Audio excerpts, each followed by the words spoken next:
दोस्तों, मैं हरिहर नाथ गिरी बिहार में रहता हूं और प्लाईवुड फैक्ट्री से रिलेटेड जो भी चीज़ होता है उससे मैं जुड़ा हुआ हूं। एक प्लाईवुड फैक्ट्री इस्टेब्लिश करने के लिए क्या क्या चीज़ का ज़रूरत होता है और किस तरीके से वो बनता है वो मैं आप लोगों के सामने में लाना चाहता हूँ।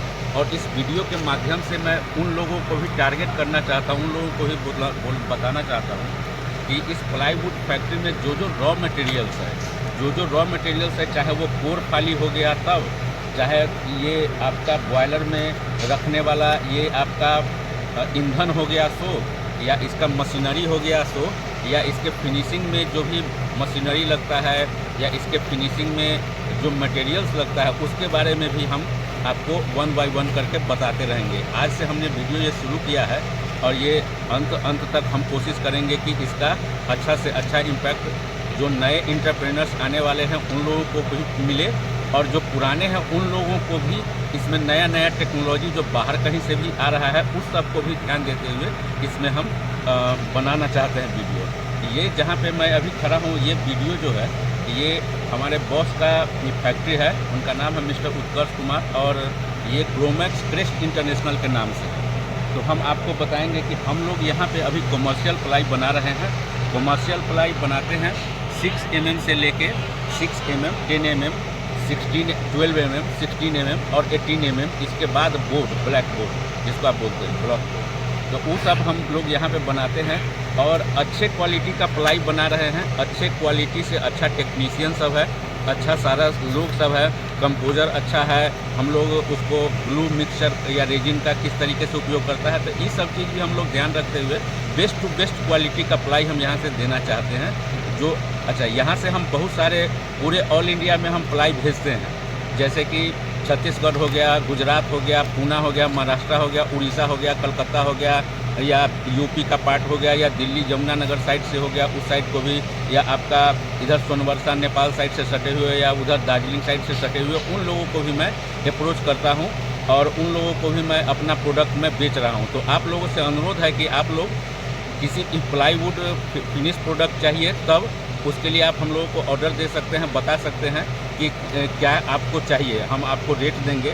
अच्छा, इसमें हमारा एक मेन कंसर्न होता है कि जिस समय लोडिंग होता है आपका माल, उस समय हम लोग उस प्लाई को अपने सामने में लोड करवाते हैं, ताकि जो कमिटमेंट हमने जो लोगों के साथ किया हुआ है, जो बायर के साथ किया हुआ है, जिन्होंने हमको एडवांस पैसा दिया हुआ है, उन लोगों को सही माल जाए, उनको कोई प्रॉब्लम ना हो, ताकि यहाँ से वहाँ ले जाने के बाद उनको प्रॉब्लम हो कि ये प्लाई, अच्छा प्लाई का क्वालिटी का कुछ मतलब मेजरमेंट होता है, किस तरीके आधार पर उसको जाना जाता है, देखा जाता है। तो उसमें कटिंग करते हैं, अगर कटिंग करते समय फट जाता है, टूट जाता है, या कुछ उस समय उस तरीके का चीज़ आता है, तो ये सब चीज़ भी हम लोग इसको देखते हैं कि किस तरीके से इसको ढंग से हम लोग काम कर सकते हैं और लोगों को सेटिस्फाइड कर सकते हैं।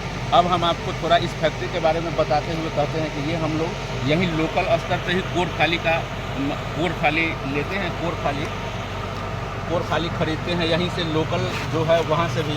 इसके बाद हम लोग कोशिश करते हैं कि जो दूसरे राज्यों में, अच्छा हम आपको बताएंगे कि इस फैक्ट्री में हम लोग थोड़ा इस फैक्ट्री के बारे में आपको मैं बता दूंगा कि हम लोग थोड़ा दिखा दूंगा कि हम लोग इस आधार पर काम करते हैं। जैसे मान लिया ये हमारा फाली हो गया, सॉरी ये हमारा कोर हो गया, ये छोटा जो है ये फाली हो गया, इस तरीके का फाली है।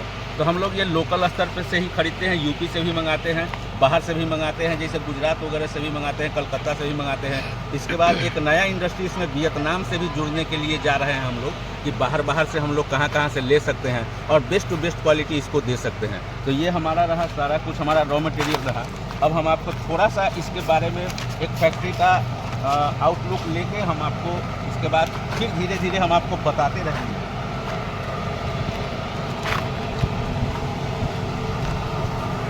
कि हमारा हमारा ये सबसे बैकबोन होता है बॉयलर, ये प्लाईवुड इंडस्ट्री का बैकबोन जो मशीनरी होता है वो होता है बॉयलर। बॉयलर का मतलब हो गया कि वो स्टीम बॉयलर जो कि स्टीम जनरेट करता है और उस स्टीम को प्रेस में ले जाकर छोड़ता है, और उस प्रेस में उसको प्लाई को चाँपता है, मतलब प्रेस करता है। प्रेस करने के बाद फिर वो बाहर निकलता है। वो और बहुत सारा चीज़ है जो कि आपको 1 बाय 1 करके बताता रहूँगा। इसके बाद ये बॉयलर में जो होता है, बॉयलर का मेंटेनेंस का भी कुछ काम होता है, सर्विस का काम होता है, स्पेयर्स का काम होता है, जो कि हम लोग करते हैं। माउंटिंग फिटिंग, नया बॉयलर आप कहीं से भी भेज रहे हैं बिहार में या कहीं से ले रहे हैं, तो नया या पुराना वो सारा चीज़ हम लोग यहाँ पे स्पेयर से लेके इसका मटेरियल से लेके सारा कुछ हम लोग यहाँ पे करते हैं इस बॉयलर के लिए। तो बॉयलर एक अलग सब्जेक्ट है कम्प्लीटली, जो कि इस पर हम कंप्लीट अलग से बताएंगे इसको कि किस आधार पर होता है। और ये हमारा हो गया जनरेटर। एक जनरेटर भी बहुत ज़रूरी होता है, जैसे इलेक्ट्रिसिटी रेगुलर बेसिस पे नहीं हो तो उसके लिए जनरेटर हम लोग रखते हैं।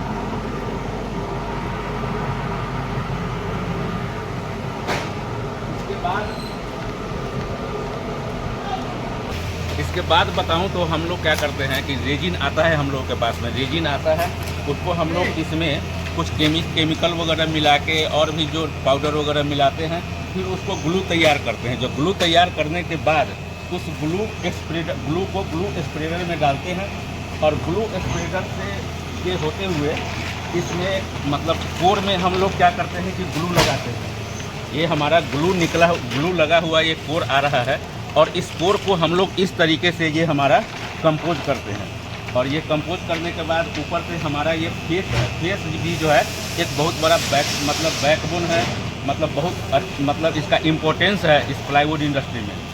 तो अब जैसे इस तरीके से हम लोग यहाँ पे कंपोज कर रहे हैं, ये लोग भी यहाँ पे कंपोज कर रहे हैं।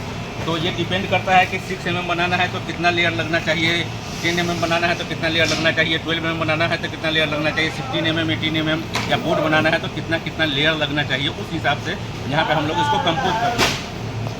अब इसको जो हमारा जो ये माल तैयार हो गया, ये हमारा जो माल तैयार हो गया उसको हम लोग क्या करते हैं कि ये हमारा प्रेस हो गया, तो ये हमारा प्रेस हो गया। इस प्रेस में हम लोग उसको जैसे डाल रहे हैं, ये प्रेस अभी खुला हुआ है ना, तो उस प्रेस में एक मतलब सर्टेन हीट देते हैं, सर्टेन टेम्परेचर देते हैं। जैसे अगर टेम्परेचर की बात करें यहाँ पे, तो अभी हमारा 125 टेम्परेचर अभी बता रहा है, क्या सर 125 बता रहा है। इस तरीके से यहाँ से ये रेगुलेट करते हैं, इस प्रेस को रेगुलेट करते हैं और उस प्रेस में डाल देते हैं। अब प्रेस में डालते हुए आप देख सकते हैं कि किस तरीके से हम लोग इसको प्रेस में डाल रहे हैं, ठीक है। अब हम लोग जब इसको प्रेस में डाल देते हैं, तो इसके बाद क्या करते हैं कि यहाँ हम लोग इसको निकाल रहे हैं, प्लाईवुड को हम लोग यहाँ से निकाल रहे हैं। ये अब हमारा पका हुआ प्लाईवुड इसको बोल सकते हैं कि पका हुआ प्लाईवुड है। पका हुआ प्लाईवुड जब मिल गया हमको, अब उस पके हुए प्लाईवुड को यहाँ पे उसको सजा देते हैं, यहाँ पे उसको निकाल के, और इस तरीके से इस प्लाईवुड को हम सजा देते हैं। सजाने के बाद इसको हम इसमें कटिंग करते हैं, इस मशीन के द्वारा हम इसमें कटिंग करते हैं। जो कटिंग करने के बाद जो साइज के अनुसार हमारा होता है वो कटिंग करते हैं। कटिंग करने के बाद फिर हम उसको क्या करते हैं, पे पुराने लेवल पे हम लोग जो करते थे, पुराने लेवल पे तो हम लोग उसको ये करते थे जिसको हैंड सेंडिंग बोलते हैं, हाथ से सेंडिंग करते हैं।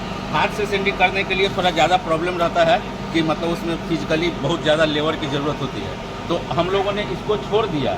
अब अच्छा, उसके बाद हम लोगों ने क्या किया कि ये ड्राम सेंडिंग है। ये ड्राम सेंडिंग जो है, ये ड्राम सेंडिंग, ये देखिए जो इसमें ये सेंडिंग होके आ रहा है ड्राम सेंडिंग में, ये इसका है, और इस तरीके से इसमें ये ड्राम सेंडिंग है। ये सेंडिंग होके तो उस हैंड सेंडिंग से अच्छा क्वालिटी ये ड्राम सेंडिंग में आता रहता है, इसका शाइनिंग भी आता रहता है, और ढंग से प्लाई का मतलब जो प्लाई ये अच्छा मतलब देखने में सुंदर प्लाई होता है। तो इस हिसाब से हम लोग इसको, ये हमारा एक फिनिश प्रोडक्ट हो गया। अब इसमें आप हमसे जो भी ब्रांड मांगेंगे, आपका अपना ब्रांड हो तब, चाहे हम जो ब्रांड को प्रमोट कर रहे हैं वो ब्रांड मांगेंगे, उसमें हम आपको उस ब्रांड मतलब इसका रोला लगा के और स्क्रीन लगा के और दे देंगे आपको। अब ये लोडिंग के लिए तैयार हो जाएगा हमारा माल। लोडिंग के टाइम पे मैं इसलिए रहता हूँ, ऐसा कोई गाड़ी हमने नहीं भेजा है जिस पे मैं नहीं रहता हूँ, क्योंकि लोडिंग के टाइम पे अगर हम प्लाई की बात उठाएं तो हो सकता है कि इसमें ये प्लाई का, जैसे कि इसमें ये प्लाई का जो है ना, इसमें आपका कैसा आवाज़ करता है, ठोस आवाज़ करता है या ढक ढक आवाज़ करता है, तो वो भी क्वालिटी का, प्लाई का क्वालिटी देखने का एक तजुर्बा है। तो इस हिसाब से अब आप लोगों को जो भी प्लाई का ज़रूरत पड़े, जिस किसी भी प्लाई का ज़रूरत पड़े आप हम लोगों को बोल सकते हैं, ऑर्डर दे सकते हैं और हम आपको उस हिसाब से आपको हम डिलीवर करेंगे आपका। तब तक के लिए धन्यवाद। अगले वीडियो में फिर मिलते हैं। नमस्कार।